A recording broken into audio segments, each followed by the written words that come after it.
Tumaas sa 2.6% ang inflation rate sa lalawigan ng Pangasinan nitong Mayo 2025 mula sa 1.8% noong Abril, ayon sa ulat ng Philippine Statistics Authority o PSA Region 1. Ayon sa PSA Pangasinan, pangunahing dahilan ng pagtaas ng inflation ay ang pagmahal ng mga gastusin sa pabahay, tubig, kuryente at gas. Malaking bahagi nito ay ang pagtaas sa singgil sa kuryente nitong Mayo.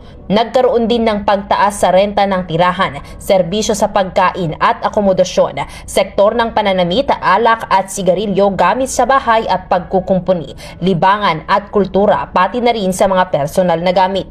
Samantala, bumaba naman ang presyo ng pagkain, inuming hindi alkohol at transportasyon.